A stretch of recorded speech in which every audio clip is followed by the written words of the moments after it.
Chers collègues, je vous propose de poursuivre nos travaux en auditionnant Madame Marie-Christine Saragosse, présidente directrice générale de France Média Monde, que je remercie d'avoir bien voulu se libérer pour éclairer les travaux de notre commission d'enquête. France Média Monde regroupe plusieurs chaînes de l'audiovisuel extérieur de la France, RFI, France 24 et enfin Monte Carlo Doualiya, qui est une radio française en langue arabe. Il était important de pouvoir vous auditionner dans le cadre de nos travaux. Nous savons en effet que les politiques d'influence malveillante ciblant notre pays se déploient également dans les débats publics de pays étrangers, en particulier en Afrique. Vous pourrez nous donner votre analyse de ces phénomènes et leur perception dans les opinions publiques locales. Vous pourrez également nous présenter les actions mises en œuvre par vos médias pour lutter contre les manipulations de l'information visant la France.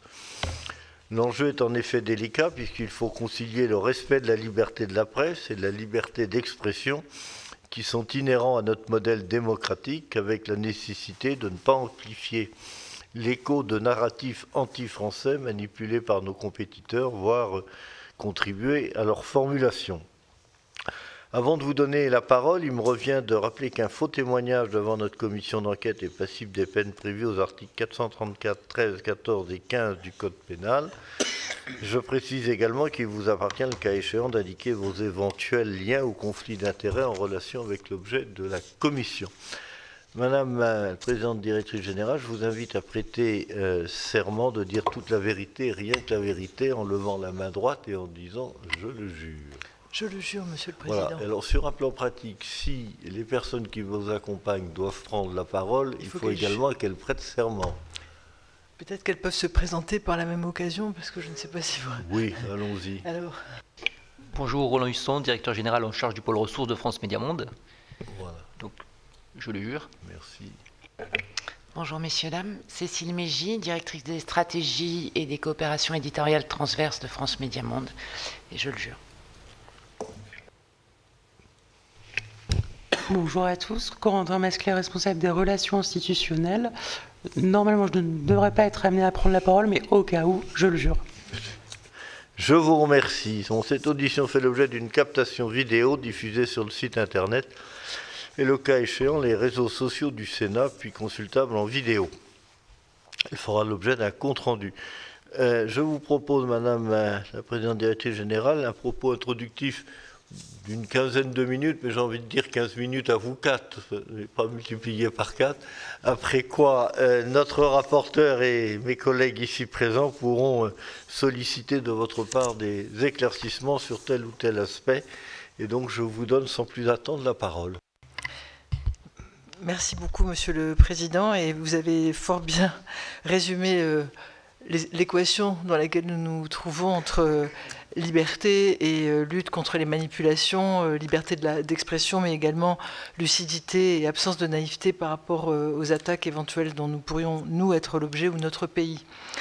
Alors, vous avez présenté France Média Monde dans ces médias. Je donne peut-être une précision sur le fait que nous utilisons de nombreuses langues étrangères, le français et 20 autres langues, ce qui n'est pas négligeable, dont des langues, le persan en effet, le russe, l'ukrainien, des langues africaines importantes aussi dans la bande sahélienne, que nous touchons 255 millions de téléspectateurs, auditeurs et internautes chaque semaine, mondialement, que nous avons des implantations, la principale est à Paris, mais nous sommes implantés dans d'autres zones du monde avec des rédactions locales et aussi un large réseau de correspondants, et que nous sommes très présents sur les réseaux sociaux où nous comptabilisons 3,7 milliards de vidéos et de sons vus ou entendus l'année dernière et 113 millions d'abonnés. Notre mission est une mission de service public international. Nous apportons une information libre et indépendante, vérifiée, sur le terrain si possible. Nous portons également des valeurs démocratiques, des principes humanistes qui caractérisent notre pays. Nous promouvons le français et la francophonie tout en respectant les autres langues et au contraire en échangeant avec elles. Nous sommes dans un monde plurilingue. Nous accompagnons aussi des médias locaux à travers des actions de coopération et de formation parce que plus il y aura de médias indépendants et libres, et plus les écosystèmes démocratiques pourront être soutenus. Alors le contexte international est difficile et souvent nous sommes en première ligne. Nous connaissons de fortes tensions sur le plan géopolitique qui n'ont fait que s'accroître ces dernières années, la guerre en Ukraine ayant été une secousse mondiale, mais la crise au Moyen-Orient rajoutant une nouvelle source de déstabilisation. Les coups d'État en Afrique, ils ont commencé déjà depuis plusieurs années. De façon générale, on constate une remise en cause des modèles démocratiques occidentaux, la France bien sûr, mais pas seulement la France. Une concurrence exacerbée dans un paysage audiovisuel mondial où de grands acteurs ne s'affrontent pas toujours parce qu'on a quelques amis, mais ils sont plus riches que nous, nos amis. Je pense à la BBC World Service qui a un budget de 412 millions d'euros. Je pense à la Deutsche Welle, budget de 408 millions d'euros. Pour ne rien dire des Américains, 820 millions. Notre budget à nous est de 275 millions d'euros. Nous boxons quand même dans une catégorie qui n'est pas très éloignée, mais c'est juste pour vous donner une indication. Là, ce sont pour les amis, réunis dans le DG8, qui est une organisation de ces grands médias internationaux démocratiques. D'autres médias sont, disons, beaucoup plus éloignés de nos valeurs, pour utiliser un euphémisme. Et je pense en particulier aux Russes, mais aussi à certains médias panarabes, mais aussi aux Turcs, qui ont également des stratégies de présence africaine, notamment. Ils ont un impact, ces médias, bien moindre que le nôtre. Je sais qu'il faut être lucide, il faut être conscient des dangers, mais quand on regarde les mesures d'audience, nous sommes très largement devant. Ils n'émergent pas dans les mesures des différents opérateurs qu'on utilise dans le monde. Par exemple, France Média Monde touche plus de 60% de la population d'Afrique francophone qui regarde France 24 ou écoute RFI hebdomadairement. Donc c'est pour relativiser, mais enfin les dangers sont quand même bien là. Et on assiste également à une radicalisation, à une polarisation sur tous les sujets. On doit être pour ou contre, c'est blanc ou noir. Les nuances ont peu de cours sur la scène internationale de l'information. Et évidemment, un essor sans précédent des infox et des manipulations de l'information accentuées par les réseaux sociaux, l'intelligence artificielle, notamment générative, et des stratégies de déstabilisation délibérée, puisqu'au fond, c'est une arme de guerre bon marché, l'information à côté des armes conventionnelles. Malgré ce contexte très difficile, je pense que nous tenons notre rang. Je vous rappelais les quelques chiffres, 255 millions de contacts hebdomadaires, 3,7 milliards de vidéos et sons consommés, 113 millions d'abonnés sur les réseaux sociaux. Donc, je veux dire que notre groupe n'a pas à rougir sur la scène internationale, mais est confronté, je dirais, peut-être à trois types de... Je ne sais pas si on peut tout qualifier d'ingérence, mais d'entrave à l'exercice de ses missions. Les infox et les manipulations, c'est le premier enjeu.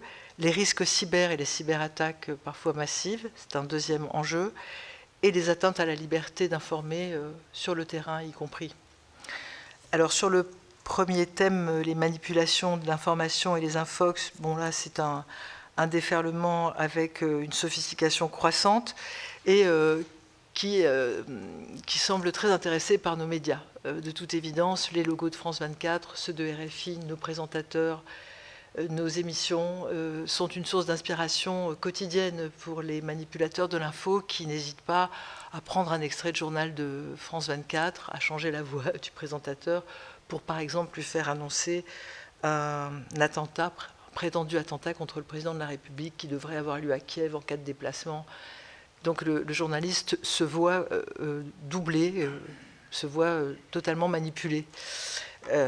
Alors, évidemment, cette vidéo est disséminée sur les réseaux sociaux. Parfois, ça part d'un site qui s'appelle pravda.com.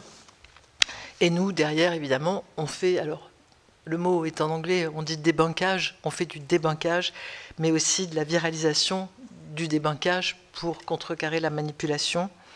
Et ça, sur nos antennes et bien sûr sur les réseaux sociaux. Et pas seulement en français, puisque...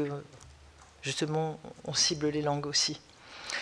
Autre exemple concernant RFI cette fois, ça c'était fin mars, avec tous les codes de RFI. Tout d'un coup, RFI a annoncé une épidémie de tuberculose dans toute la France qui était liée au fait qu'on soignait des soldats ukrainiens. Alors nos collègues de France Télévisions ont même fait un sujet du 20h de France 2.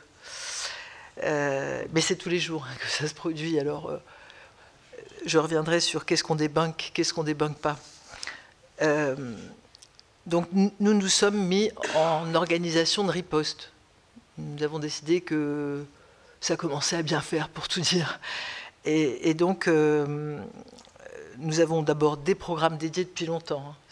Le premier programme qu'on a lancé, c'était juste après les attentats de Charlie Hebdo, dans le cadre du CLEMI, puisque nous sommes partenaires du CLEMI.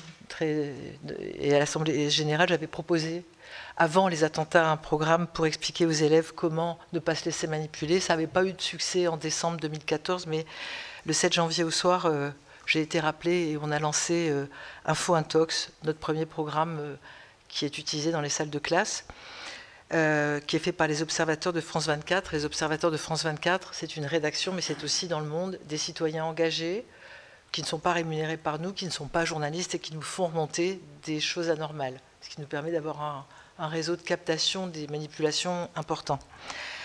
Cette cellule France 24 a été doublée par une cellule InfoVérif à RFI en 2023, une cellule d'investigation numérique pareil. Et nous avons mis en place un réseau interne, y compris avec les langues étrangères et des correspondants dans chaque langue, sur ces questions de manipulation de l'info, avec une procédure interne d'alerte très rapide, avec un groupe dédié pour aller très très vite et pouvoir à la fois faire le nécessaire, débunker, mais aussi être en contact avec des organismes extérieurs comme Viginum ou bien comme à la direction de la communication du ministère des Affaires étrangères, il y a aussi un département dédié. Quand ça concerne des institutions comme la présidence de la République, nous prévenons aussi de ce que nous avons repéré. Nous avons aussi toujours une phase de décision.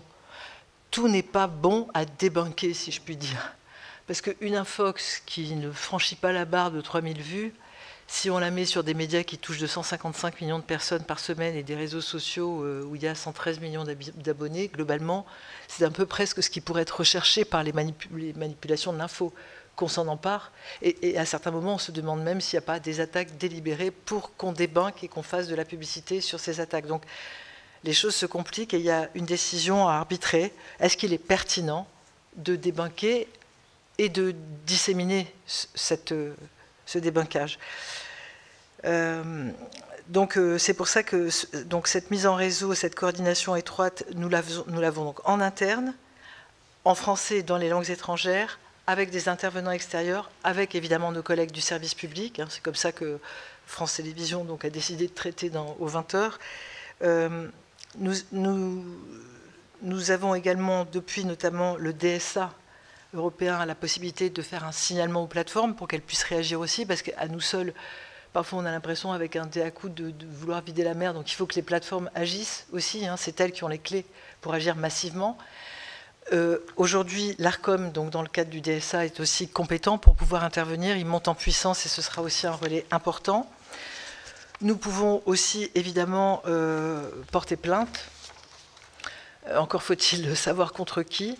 Nous pouvons le faire aussi par soutien à nos journalistes, parce que c'est extrêmement déstabilisant de voir son visage détourné, ses paroles détournées. Ça peut être très traumatisant. Donc nous avons une assistance aussi pour les journalistes qui le demandent, d'autant plus qu'ils sont également très souvent attaqués sur les réseaux sociaux, même si c'est pas de la fake news, c'est de l'attaque pure et simple, de la haine en ligne, ça s'appelle. Donc il faut aussi savoir que nous nous interdisons d'avoir recours au même procédé que les attaquants.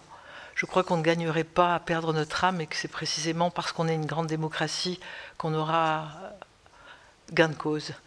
Et donc nous faisons toujours du débunkage de manière extrêmement rigoureuse et professionnelle, en appliquant notre déontologie et le cadre qui est celui de l'information en France. C'est à ce prix que nous pensons pouvoir conserver la confiance de nos publics et notre crédibilité. Par ailleurs, je vous le disais tout à l'heure, nous travaillons aussi dans le domaine des transferts de compétences et de l'accompagnement au développement de systèmes démocratiques locaux d'information. Notamment, nous avons une filiale que vous connaissez peut-être qui s'appelle Canal France International, CFI, une filiale qui fait de la coopération et de la formation et qui contribue aussi à former les médias pour lutter contre les manipulations et former les journalistes pour faire une information rigoureuse. Et les projets conduits par notre filiale sont faits pour plus de la moitié d'entre eux avec les journalistes de France Médias Monde qui parlent plusieurs langues, puisqu'on a 60 nationalités, 21 langues, donc on peut les accompagner sur beaucoup de terrains. Nous avons également un levier qui s'appelle les clubs de RFI. On en a une centaine dans le monde. Ce sont des clubs assez renversants de citoyens qui d'abord se réunissaient, je dois dire, pour parler le français et faire des dictées. Et au fur et à mesure de la vie, ils se sont occupés du Covid aussi pendant la pandémie. Et aujourd'hui, ils luttent aussi contre les infox et ils sont vigilants sur les réseaux sociaux et ils nous font monter aussi des informations. Et puis nous sommes également mobilisés pour l'éducation aux médias et à l'information, puisqu'au fond, prendre le mal à la racine, c'est probablement une des meilleures protections. Être capable de ne pas être manipulé. Tout le monde, ça n'est pas toujours facile et on peut l'être à tout âge, mais en tout cas, chaque année, nous touchons 3000 élèves à peu près en France, mais aussi dans les lycées français, avec nos correspondants, pour sensibiliser les jeunes aux manipulations de l'info. Ça, c'était le premier risque. Je suis peut-être trop longue, Monsieur le Président. Alors, cyberattaque, ça va aller plus vite. Voilà. Cyberattaque, le risque cyber, bon, tout le monde le connaît. On a eu 2 cyberattaques massives en 2021, vraiment massives. Alors, on a un service dédié, et ça ressemblait à un camp de guerre, d'ailleurs. Les gens étaient sur des lits de camp. Bon. On travaille la main dans la main avec l'ANSSI sur ces questions. Et nous avons déployé depuis longtemps, depuis 2015, une importante politique de sécurité informatique avec une logique très forte de collaboration au sein du service public, avec un groupe de travail commun que nous pilotons. Et nous avons mis en commun nos SOC, les centres de sécurité des opérations, au début avec France Télé, puis ça s'est élargi à tout le secteur. Nous avons les mêmes SOC dans le service public. Et pour les Jeux Olympiques, il ne nous a pas échappé qu'il pouvait y avoir un renforcement des tentatives. Donc, nous avons créé un groupe dédié qui réunit toutes les entreprises de l'audiovisuel public et même des locaux communs, un espace commun pour pouvoir, en cas d'attaque, se regrouper tous et mettre nos forces en commun. Tout ceci, évidemment, en lien étroit avec l'ANSSI. Voilà pour les cyberattaques, là j'ai raccourci. Et troisième point sur lequel je voulais attirer votre attention, ce sont les atteintes à la liberté d'informer qui ne font que croître à l'échelle du monde. Alors, coupure et censure de nos médias, Mali, Burkina Faso, Niger, mais aussi Soudan, où la guerre civile nous a... de toute façon, on n'avait plus accès aux émetteurs. Et nous sommes aussi coupés à Tripoli, en Libye. Depuis janvier 2023, à la suite, là c'était à la suite d'une émission sur l'homosexualité de MCD, Monte Carlo Doualiet, la radio arabophone. Donc souvent, quand nous sommes coupés, c'est hors de tout cadre légal. L'autorisation, on la prend par la presse, on la prend a posteriori, on voit une lettre qui est diffusée dans les médias, et c'est hors de tout cadre légal. Et de façon très radicale. Et en général, quand on est coupé en broadcast, très souvent, les sites propriétaires sont coupés aussi. Par contre, on peut contourner, évidemment, par d'autres moyens, par exemple les ondes courtes pour la radio, la réception satellitaire directe pour la télé et la radio, la mise en place de sites miroirs, notre diffusion en flux sur YouTube, et les réseaux sociaux en général, la communication via les VPN. Enfin, nous avons toute une série de gammes d'outils pour contourner et qui font que, malgré tout, tous les matins, si certains d'entre vous écoutent RFI le matin, si ça vous arrive d'écouter Appel sur l'actualité, vous verrez qu'on est appelé du Mali, du Burkina, du Niger, de tous ces pays qui continuent à interagir avec nous. Ce qui est embêtant quand on est coupé, c'est que nous ne sommes pas les seuls à subir les conséquences. En général, c'est le signe que l'ensemble des médias locaux vont également être mis sous haut contrôle. Et eux, ils n'ont pas la chance de pouvoir contourner. Donc c'est une menace générale pour la liberté d'expression dans un pays et la liberté d'informer dans un pays donné. Alors certains pays ne nous coupent pas purement et simplement, mais entravent notre capacité à travailler, par exemple quand on n'accrédite pas nos correspondants. Donc quand on n'accrédite pas, pardon, je la vois, quand on n'accrédite pas nos correspondants, quand vous n'avez pas d'accréditation, quand vous n'avez pas un correspondant sur place, ça veut dire que si vous devez couvrir quelque chose, vous devez déplacer une équipe, encore faut-il qu'elle ait ses visas, qu'elle puisse se déplacer. C'est toujours plus lourd, plus compliqué, plus cher, alors que quand vous avez un correspondant sur place, ça permet d'avoir une meilleure couverture du pays. Et nous n'avons pas toujours d'autorisation et parfois elles nous sont retirées dans certains pays. Par ailleurs, je vous disais tout à l'heure, les journalistes, c'est assez déstabilisant de voir sa voix déformée, son image détournée, etc. Mais c'est aussi, ils sont aussi des cibles sur le terrain, ils sont aussi des cibles sur le numérique avec du cyberharcèlement et de la haine en ligne. Je suis désolée, d'habitude j'éteins. Et du même coup, nous avons une solide politique de sûreté avec un directeur sûreté qui a été mis en place avec des stages de formation dès 2014 et une direction de la sûreté dès 2015 avec des procédures très robustes selon les zones géographiques, une cartographie des risques, des formations ad hoc. Nous arrimons nos équipes pendant les missions en zone dangereuse, mais pas seulement nos équipes, et nous avons formé au cours des dernières années près de 580 journalistes, dont pas loin d'une centaine qui ne sont pas des journalistes de France Média Monde, et il nous arrive d'arrimer bien sûr des équipes qui ne sont pas de France Média Monde, parce que nous avons cette connaissance de l'international et du terrain. Pour conclure, juste 2 points. Je pense que nous devons rester fidèles à cette démocratie dont l'information est un des piliers et que nous avons la chance de vivre, la démocratie française, qui est un des champions de la liberté d'expression et d'informer, et que c'est à cette condition que les publics continueront à nous suivre massivement, à nous faire confiance.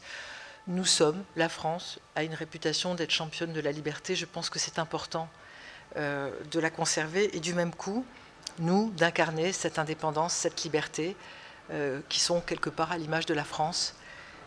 Et donc, un peu comme Churchill disait, quelqu'un lui disait, je crois, en tout cas c'est peut-être pas vrai, mais c'est tellement joli, pendant la guerre, il faut supprimer le budget de la culture parce qu'il faut renforcer l'effort de guerre. Il disait donc, à quoi bon faire la guerre si on n'a plus de culture? Et là, je dirais, à quoi bon se battre contre les manipulations de l'info si on perdait l'âme, une certaine idée de l'info qui est la nôtre. Donc, c'est le premier point que je voulais dire. Et donc, il faut continuer à cultiver cette information libre, indépendante, honnête, vérifiée.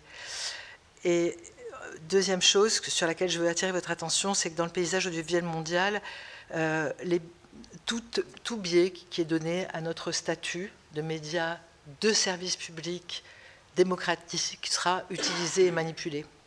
Il y en a un qui est très évident, c'est le financement. Parmi les critères qui définissent un média de service public, il y a les modalités de son financement.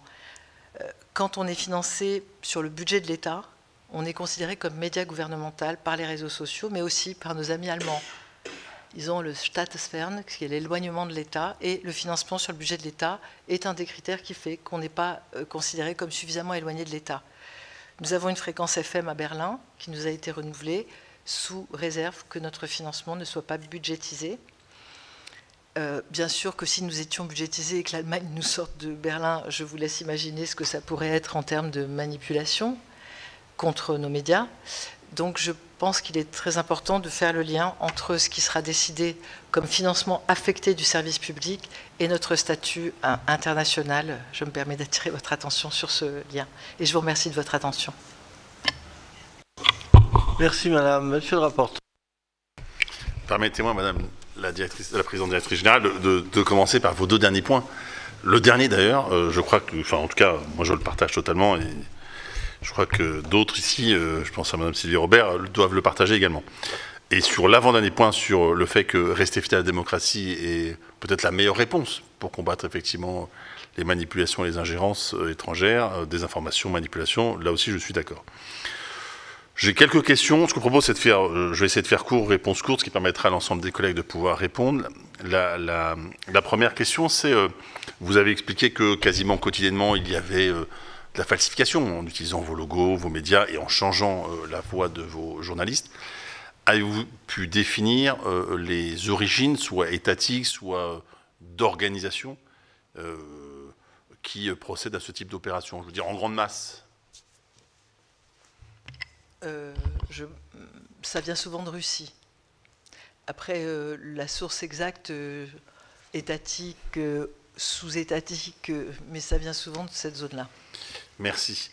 Ma deuxième question, c'est en lien avec l'audition que nous venons d'avoir sur, notamment là pour le coup, c'est sur la Chine et ses ingérences, et notamment le fait que, par exemple, le journal principal où la diaspora chinoise en France peut s'informer, c'est Nouvelles d'Europe, notamment en lien donc avec le lien que je fais avec RFI en langue chinoise, et l'idée de savoir si vous estimez que vos moyens sont suffisants, si il y a justement matière à pouvoir porter là, pour le coup, en langue chinoise, une information vérifiée, vérifiable, et qui corresponde aux critères de démocratie que vous l'avez annoncé. Donc, en gros, voilà, donc quel est votre sentiment par rapport à entre ces deux médias-là? Et peut-être, est-ce que vous avez des pistes justement pour renforcer RFI Chine, pour faire en sorte que ce soit, on va dire, plus attractif que Nouvelles d'Europe? Alors, notre rédaction chinoise, qui a deux sites, un chinois simplifié, un chinois traditionnel, est assez bien fréquentée compte tenu du fait que c'est une petite rédaction. On est 25 personnes, on ne produit pas 24 heures, c'est que du numérique, donc c'est que sur le numérique. Et c'est accessible par des VPN. Donc on a quand même une fréquentation de l'ordre d'une dizaine de millions, 11 millions de gens dont on ne sait pas toujours savoir d'où ils appellent. Est-ce qu'ils appellent de Chine avec des VPN? Est-ce qu'ils nous contactent? Est-ce que c'est la diaspora? On ne sait pas. Alors, avec la Chine, nous avons des rapports un peu différents de ceux que je viens de citer venant de Russie, puisque les Chinois sont très présents en Afrique pour la distribution, et notamment TNT. Ils se sont emparés de l'équipement TNT de beaucoup de pays.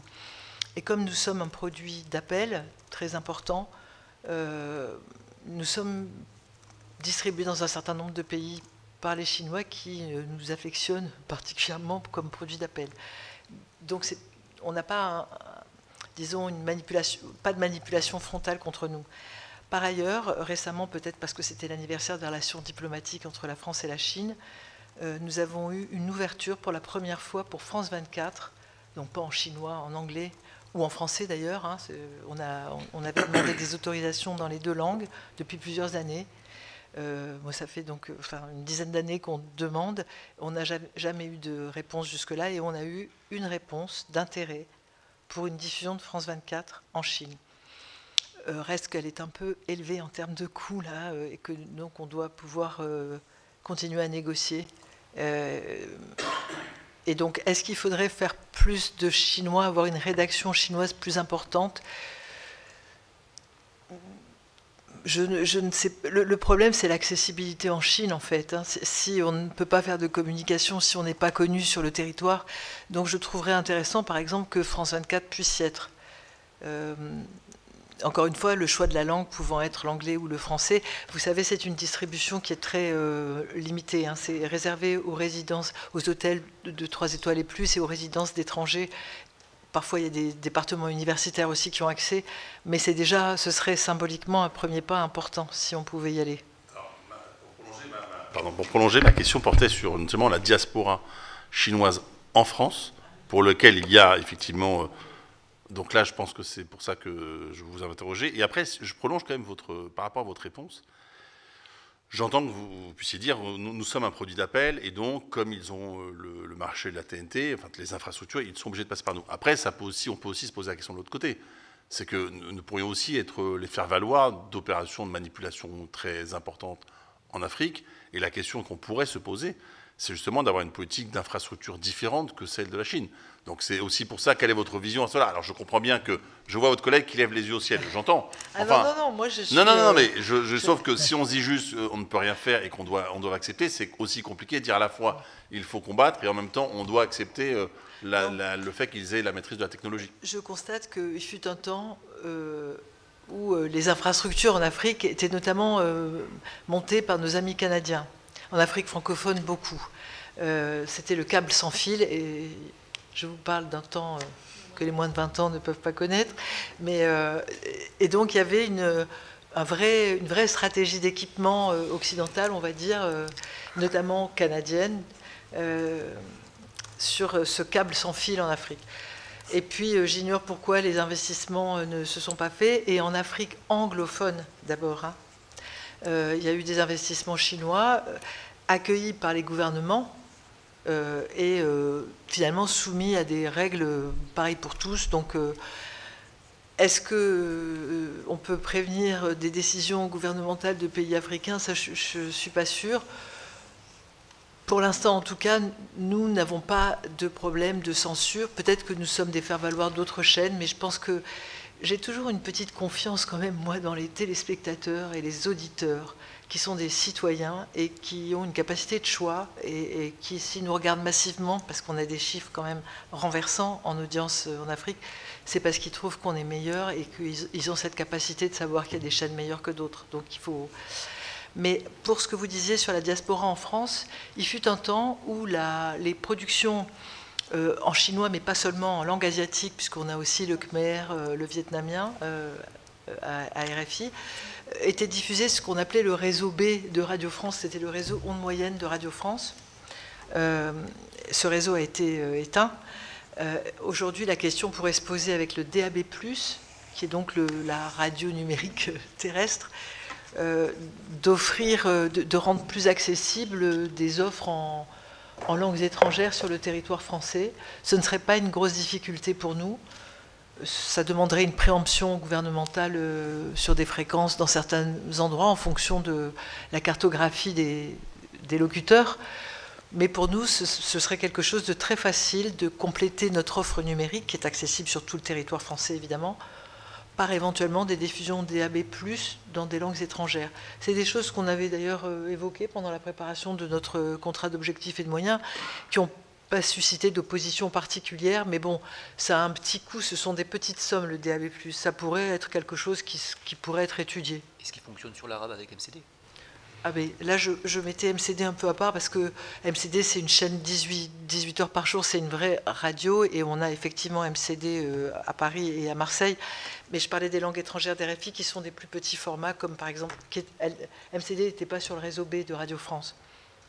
Une question rapidement. La première, c'est nous avons auditionné l'ambassadrice de la diplomatie publique en France qui évoquait le fait que, contrairement à la BBC, il y aurait, je dis bien il y aurait, potentiellement beaucoup de chroniqueurs, d'éditorialistes, pardon, on va dire d'invités, bien souvent permanents, soit on va dire avec des discours assez anti-français sur le fait que la France mènerait des politiques colonialistes ou panafricaines. Donc notamment un des noms qui est sorti, c'était Alain Foka. Donc la question c'est qu'en pensez-vous et aussi quelles sont les mesures que vous prenez sur le fait justement de vérification que les éditorialistes, les chroniqueurs ne soient pas sous influence, ingérence étrangère avant d'arriver sur vos antennes. Alors, monsieur le rapporteur, vous ne m'en voudrez pas si je ne rentre pas dans du nominatif, parce qu'on est en... Je le ferai volontiers après, si vous voulez, mais... oui, sur la mécanique. Il se trouve que nous sommes séparés avec Alain Foka depuis déjà plusieurs mois. Et puis, par ailleurs, alors, c'est toute la question des réseaux sociaux qui se pose à travers votre question, puisque sur nos antennes, je dirais que il y a un équilibre, et puis il faut... Alors, parfois, je sais que certains ambassadeurs vont écouter un moment parce que c'est leur pays et on peut les comprendre, et puis qu'ils ne regardent pas la globalité. Après, sur les réseaux sociaux, notre charte déontologique, notre commission de déontologie interne avec les sociétés de journalistes, le CHIPIP, qui est donc le comité pour l'honnêteté, l'indépendance, le pluralisme des programmes et de l'information, qui est une organisation légale hein, qui a été mise en place à partir de 2016. Tout ça, tout le monde veille à la déontologie, au respect des équilibres qui ne sont pas forcément la neutralité, mais les équilibres, ça, c'est pas un instant T, mais au global. Après, il y a la question des réseaux sociaux et des comptes personnels des journalistes qui ont, dans un premier temps, donné lieu à des tâtonnements, parce que, ne serait-ce que parce que la loi ne permet pas non plus, et c'est sans doute une bonne chose, de contrôler les comptes privés de salariés en général, de journalistes encore moins, de façon permanente. Donc on peut le faire ponctuellement si c'est justifié et proportionné, hein, c'est la jurisprudence, sinon on ne peut pas le faire de manière systématique.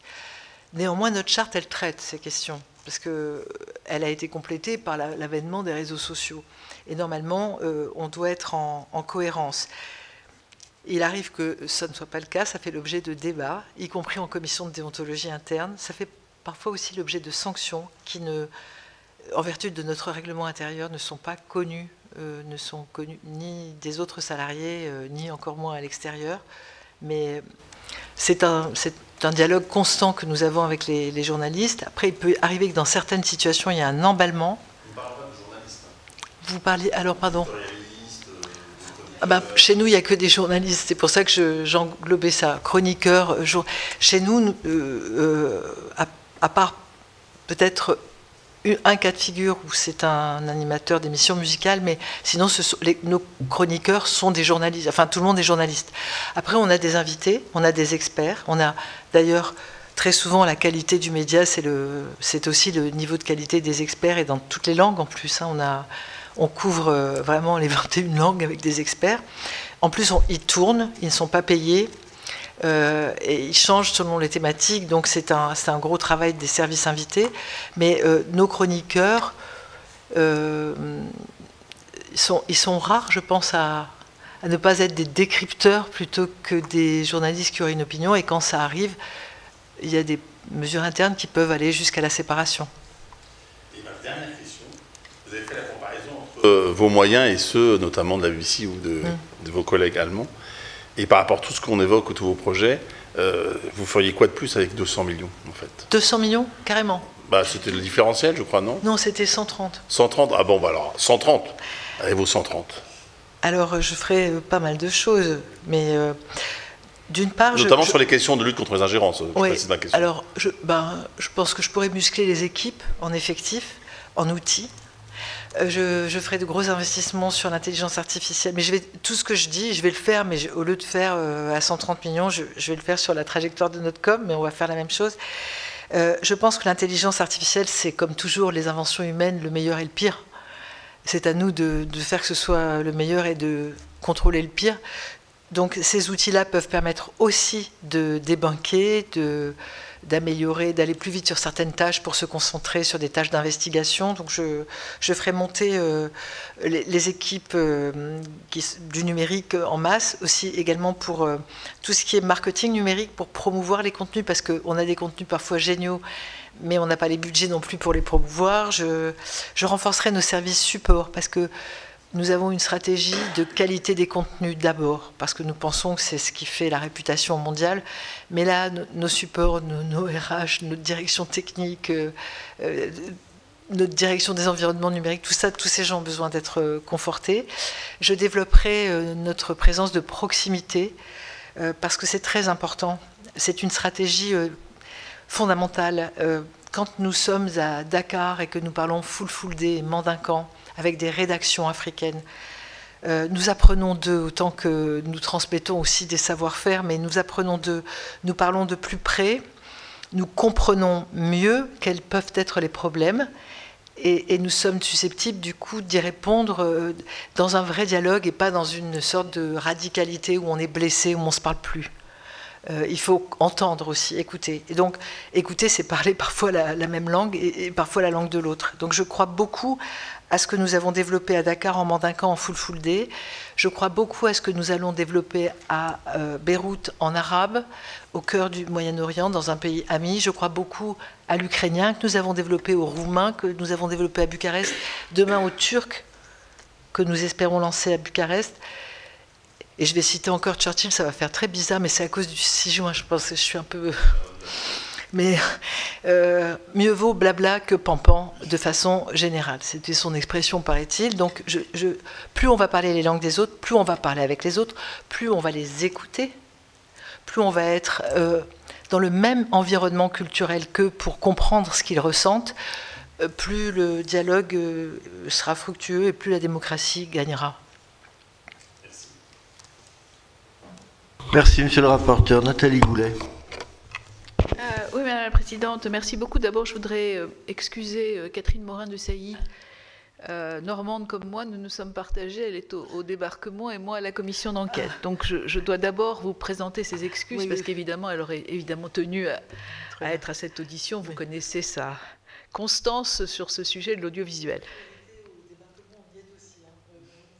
Délocalisé. Pardon, excusez-moi. Partie de nos équipes est là-bas, donc oui, je l'entends bien. Mais merci. Moi, j'avais plusieurs questions. Alors, j'en ai une aussi pour André Richard. Décidément, je suis le petit télégraphiste qui vous posait la question suivante. Avec l'ensemble de votre groupe, est-ce que vous avez une stratégie offensive de lutte contre les influences? C'est-à-dire qu'en réalité, bon, le groupe, on le connaît plus ou moins bien, mais en tous les cas, il est divers. Est-ce que vous avez une feuille de route globale avec une stratégie globale et subsidiairement plutôt offensive sur la défense et aussi sur la lutte contre les influences étrangères? Ça, c'est la première chose. La seconde vient de Catherine Morin de Sailly, qui soulevait, comme le président d'ailleurs, une attaque tout à fait déloyale de l'ambassadeur pour l'Afrique qui a accusé votre rédaction. Donc vous y avez répondu. Devant cette commission, Madame avait, pour ne pas la... Voilà, justement. Voilà. Pardon ? Voilà, donc qui a franchement attaqué la rédaction. Donc Catherine Morin de Sailly me charge de vous poser la question, mais vous y avez quasiment répondu en répondant au rapporteur. Et donc j'arrive à mes questions à moi, qui sont assez simples. Nous nous étions vus il y a longtemps sur la défense du persan. La révolution Femmes, Vie, Liberté nous a donné raison de maintenir évidemment une rédaction en persan. C'est évidemment très très important. Et la question que je vous pose, c'est sur le financement. Parce qu'évidemment, c'est toujours le nerf de la guerre. Le rapporteur vous demande ce que vous allez faire avec 2 millions. Il y avait eu un projet, il y a 200 millions. Oui, 200. Mais depuis, j'ai réduit à la baisse 130. Non, mais je ne sais pas comment on a des décrets qui coupent les budgets. Alors, moi, j'ai 200 millions. Enfin, bon, bref, avec beaucoup d'argent. Nous avions évoqué l'idée d'un fonds de dotation pour pouvoir asseoir des financements. Est-ce que vous pensez que c'est un projet qui devrait voir le jour parce que finalement, ces fonds de dotation sont quand même extrêmement utiles. Ils permettraient de développer les financements et de les diversifier. Et ils vous donneraient donc plus de moyens pour poursuivre le magnifique travail que vous faites déjà. Merci beaucoup, Madame la sénatrice. Alors, je réponds d'ailleurs donc dans l'ordre de vos questions. Une feuille de route offensive de lutte contre les ingérences, non, on n'a pas ça de cette façon parce que je crois qu'il ne faut jamais oublier que nous sommes des médias avec des journalistes. Nous ne sommes ni des diplomates, ni des politiques, ni des militaires, et que c'est en étant ce que nous sommes utiles. Et donc on n'a pas une feuille comme ça, mais au fond nous le faisons comme M. Jourdan sans toujours le savoir. D'abord, faire de l'info vérifiée, c'est une contre-attaque aux infox et à la manipulation. Et ça, c'est un devoir de tout journaliste, faire de l'info professionnelle vérifiée dans notre groupe. C'est un premier. Débunker les fausses infos dans toutes les langues, c'est une façon de lutter contre les ingérences étrangères, mais c'est surtout une façon de faire son métier de journaliste, car un journaliste se doit de contrecarrer une fausse information. C'est sa déontologie, c'est son éthique professionnelle. Ensuite, je pense que raconter, comme nous le faisons à travers une multitude de programmes, de situations, des valeurs qui sous-tendent, tout en étant parfaitement indépendant, équilibré, mais l'égalité des femmes et des hommes, la lutte contre les discriminations, la primauté de la démocratie, la solidarité avec des gens en situation de faiblesse, enfin un certain nombre de principes qui nous sont si naturels ici, que nous nous en rendons plus compte, mais qui sont si parfois précieux dans d'autres zones du monde où ils n'ont pas cours. Nous les respirons, nous les projetons dans le monde à longueur d'émission, si je puis dire, et ce narratif-là, qui, c'est quelque part, sans le vouloir, est un contre-narratif à un certain nombre d'attaques. C'est d'une façon positive de répondre à des attaques perfides. Et donc, sans avoir une feuille de route, nous sommes, par notre indépendance, par notre professionnalisme, des antidotes à la manipulation, je pense. Et en tout cas, c'est en faisant de cette sorte que nous restons crédibles et digne de notre pays démocratique. Oui, alors, Cécile a raison de me dire que nous faisons aussi un gros effort sur nos antennes de transparence. Alors d'abord, nous venons de lancer, pour ceux qui sont curieux et qui ont un petit peu de temps, ce qui n'est souvent pas votre cas, mais on vient de lancer un nouveau site institutionnel France Média Monde, où toute une partie est consacrée au cadre déontologique, aux lois, au cahier des charges, à tout ce qui encadre notre activité et qui concourt à la transparence de notre action. Sur nos antennes, nous avons aussi lancé de nouvelles émissions pour comprendre la fabrique de l'info, pour aller dans nos coulisses et pour voir que, comme chez les grands cuisiniers, on peut accéder, et ben chez nous aussi, on peut venir en coulisses parce qu'il n'y a rien à cacher. Donc ça, c'est aussi un axe important pour la confiance qui nous semble bien le plus précieux par les temps qui courent. Donc j'ai répondu sur Madame Havé et sur le persan, et donc oui, on a bien fait de continuer. On continue. Vous savez qu'on a des correspondants en Iran, donc c'est ce qui veut dire que la rédaction doit toujours parler en ayant conscience qu'il y a des gens sur le terrain. C'est un exercice particulier quand on est à l'international. Bon, on s'adresse à des gens qui vous écoutent et les correspondants sont là. Donc il ne faut pas les mettre en danger. Donc, bon, on arrive à le faire. Alors, le fonds de dotation, pardonnez-moi, peut-être, ça voudrait dire des fonds privés qui pourraient nous abonder.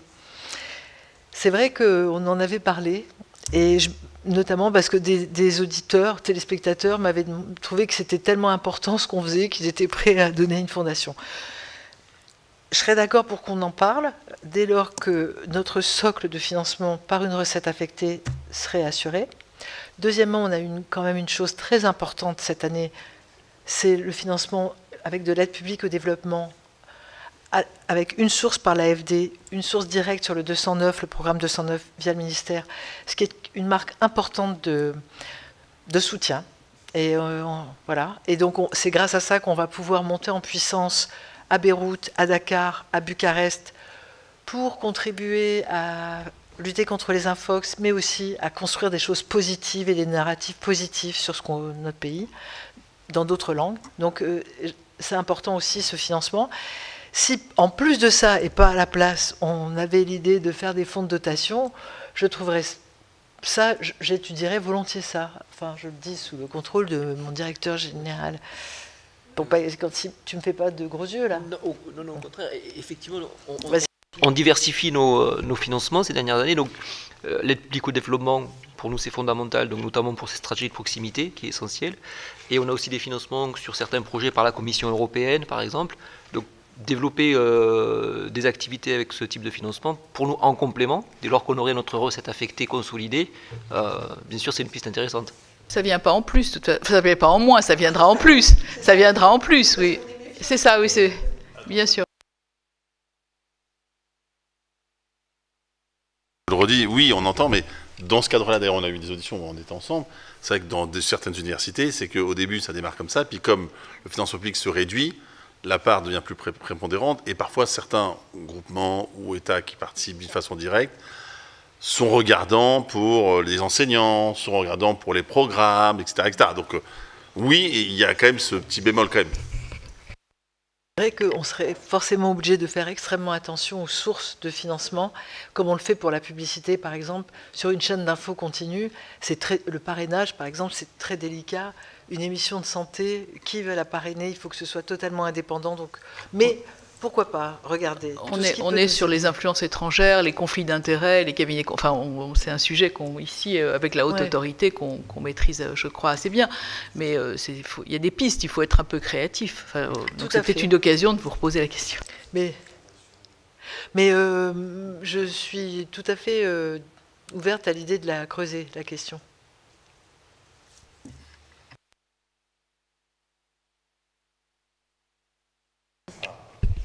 Merci, Monsieur le Président. J'avais une première question, je pense que vous y avez répondu, mais je vais quand même vous la poser, comme ça vous pourrez compléter si vous le souhaitez, bien sûr. Au lancement, d'abord, merci pour vos propos, Madame la Présidente. Au lancement des États généraux de l'information, le Président de la République a fait part de sa volonté, je le cite, d'assumer une stratégie d'influence et de rayonnement de la France, et notamment en utilisant la force de projection de l'audiovisuel public international.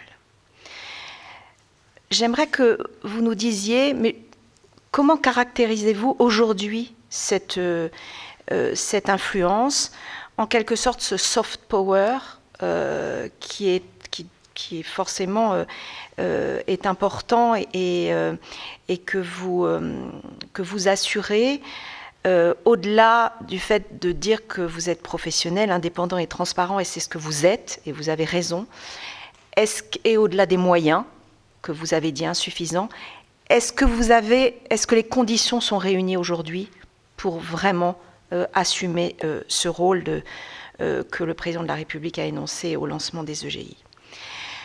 Deuxième question, vous avez vous-même, à la fin de votre propos, parlé des ressources de l'audiovisuel public. Alors, je ne vais pas aller plus loin, puisque nous aurons dans cette Chambre haute le loisir d'en débattre au mois de septembre.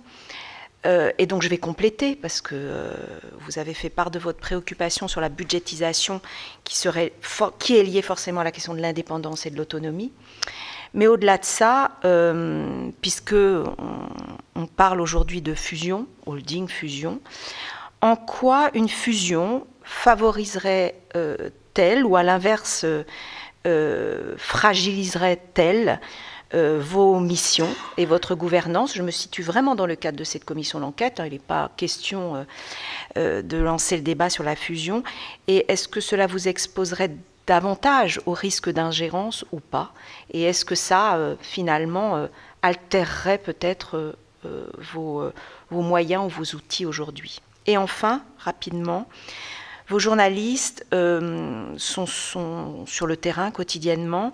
Quel processus met-il en place pour détecter les opérations d'influence? En d'autres termes, comment procédez-vous pour les protéger de ces risques?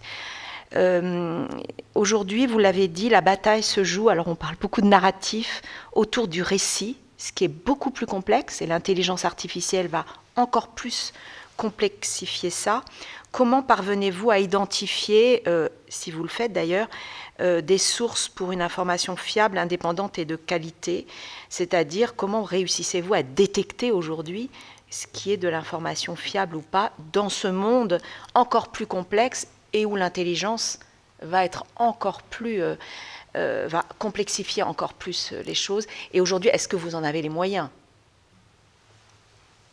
Merci beaucoup. Madame la Présidente, si vous voulez bien, je voudrais profiter de l'intervention de Sylvie Robert pour vous poser une question dans le prolongement de ses propos, mais en la posant un peu différemment. Vous avez démarré vos propos tout à l'heure en disant que vous aviez une mission de service public international. Vous avez souvent évoqué le terme d'équilibre et on a évoqué le terme de narratif. Moi, je suis frappé de voir qu'aujourd'hui, en matière d'information, on s'éloigne de plus en plus des faits pour exprimer des opinions. Donc, si je relie cette réalité à vos propos sur la mission de service public, le narratif qu'évoquait Sylvie Robert et l'équilibre, comment on gère tout ça, au fond? Comment vos journalistes, aujourd'hui, peuvent assumer une mission de service public dont on peut penser que le narratif ne doit pas aller à l'encontre de l'image de la France, si ce n'est peut-être même être le bon narratif qui nous permet d'éviter de mauvaises informations ou des informations malveillantes. Mais... Alors, puis-je me permettre de vous dire que vos questions sont des questions, des enjeux majeurs et des questions profondes. Alors, je reprends dans l'ordre. J'ai envie d'avoir une formule lapidaire en la volant éhontément à un ancien Premier ministre, dont je dirais le nom si on me pose la question après. Pardon ? Non, ça n'est pas, pour une fois, non, il est bien français. Mais enfin, pas très loin de la Manche. Notre influence, c'est notre indépendance. Si nous étions autres que ce que nous sommes, si nous n'avions pas cet esprit parfois français, qu'on dit français, de résistance, cet esprit critique, cette façon d'être, mais aussi toutes les autres choses, le goût de l'art de vivre, le goût du beau, adorer le débat, même une pointe de polémique. C'est la démocratie aussi. Hein. La discussion, c'est pas d'être tous d'accord non plus. Hein.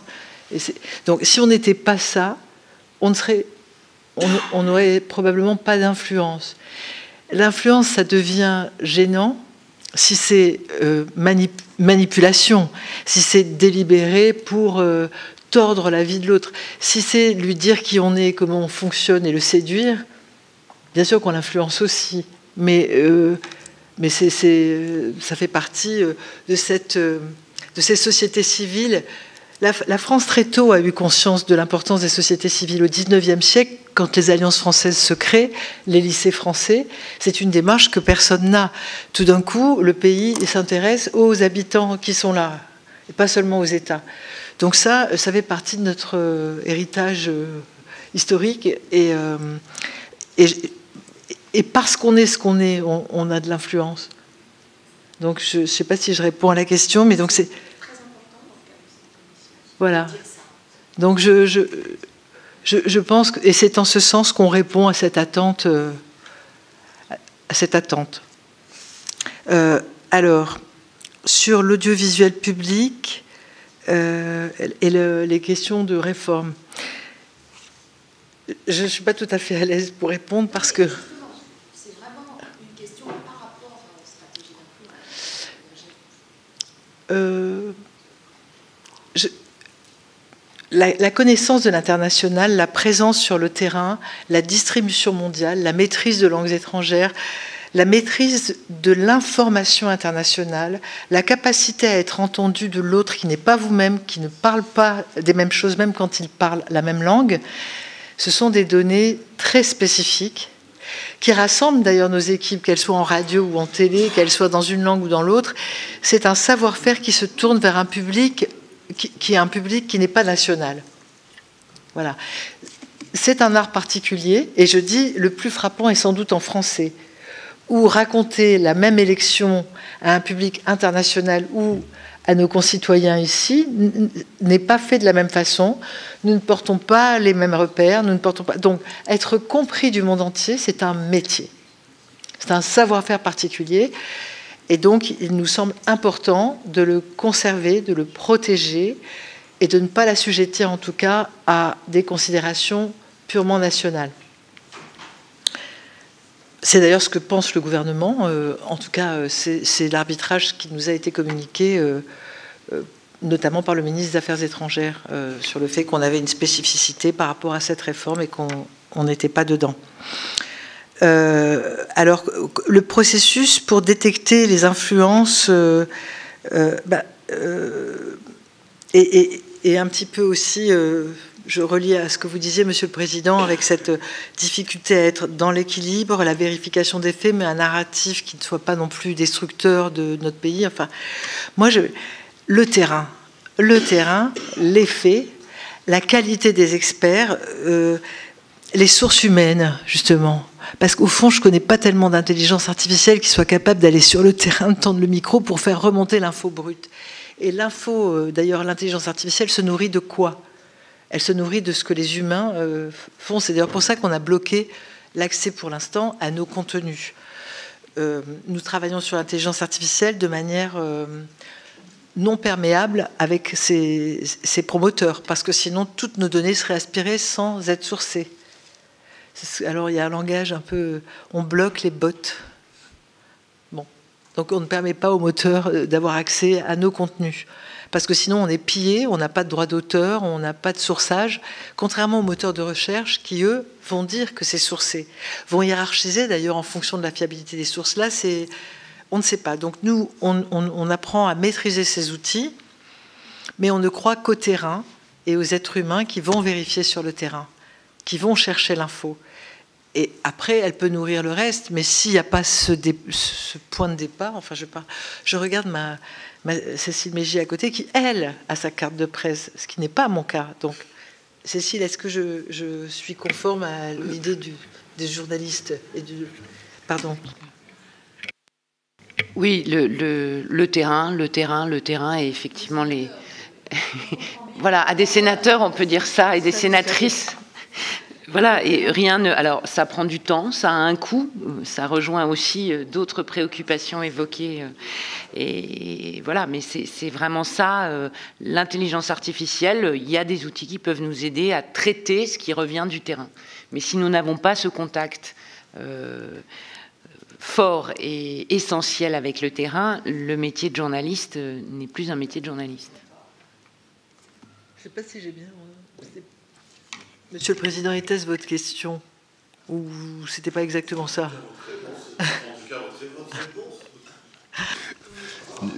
Je n'ai pas à qualifier vos réponses, pas plus que vous n'avez à qualifier nos questions, donc tout va bien. Alors ça, c'est encore pire, ça veut dire qu'elle n'était pas claire. Non, ça veut dire que peut-être j'ai une certaine baisse...